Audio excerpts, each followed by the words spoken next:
Mummy நாளைக்கு எனக்கு திடீர்னு ஆஃபீஸ் வர சொல்லிட்டாங்க மம்மி, ஒரு முக்கியமான வேலையா. ஹாஃப் டே மட்டும் நீங்க பாப்பா பாத்துக்கிறீங்களா? ஐயோ என்னால முடியாது, நாளைக்கு சண்டே வேற, எனக்கு எக்கச்சக்கமா வேலை இருக்கு. சரிங்க மம்மி. என்ன பண்ணலாம்? நாத்தனார்கிட்ட கேட்டு பார்க்கலாம். ஹலோ சொல்லுங்க நீ. மா, எனக்கு ஒரே ஒரு ஹெல்ப்மா. நாளைக்கு எனக்கு திடீர்னு ஆஃபீஸ் கூப்பிட்டாங்க. நீ பாதியில் ஒரு ஹாஃப் டே மட்டும் பாப்பா பாத்துக்கிறியா? ஐயோ, என் குழந்தை உங்க குழந்தை ரெண்டு குழந்தை சேர்ந்தாலும் என்னால பார்க்க முடியாது அண்ணி. சரிம்மா.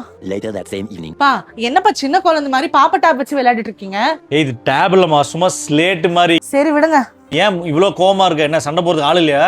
ஏன்பா நீங்க வேற இப்படி பேசிட்டு இருக்கீங்க? நாளைக்கு எனக்கு திடீர்னு ஆஃபீஸ் கூப்பிட்டாங்க. அதான் பாதி நாள் பாப்பா யார் பாத்துக்கிறது ஒன்னும் தெரியாம இருக்கிறேன். உங்க அம்மா கிட்ட தங்கச்சி கிட்ட கேட்டா முடியாதுன்ட்டாங்கப்பா. பேசாம நீங்க ஒரு ஹாஃப் டே லீவ் எடுத்துருக்கீங்க, நீங்க கொஞ்சம் பாப்பா பாத்துக்கோங்களேன். டேய் நல்லா கண்டிப்பா சான்ஸ் இல்ல, பர்மிஷன் கூட எடுக்க முடியாது நான்லாம். சரி விடுங்க. சரி, இப்ப நீ என்ன பண்ண போற அப்போ? வேற என்னப்பா, என் அம்மா கிட்ட தான் கேட்டு பாக்கணும். உங்க அம்மாங்க வயசு அவங்க பாத்துப்பாங்களா? அவங்க கண்டிப்பா பாத்துப்பாங்கப்பா.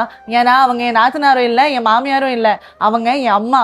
அவங்க எவ்வளவு கஷ்டப்பட்டாலுமே அவங்க பொண்ணு கஷ்டப்படக்கூடாதுன்னு அவங்களே யோசிப்பாங்கப்பா. சரி, நான் அம்மா கிட்ட பேசிட்டு வரேன். சரி.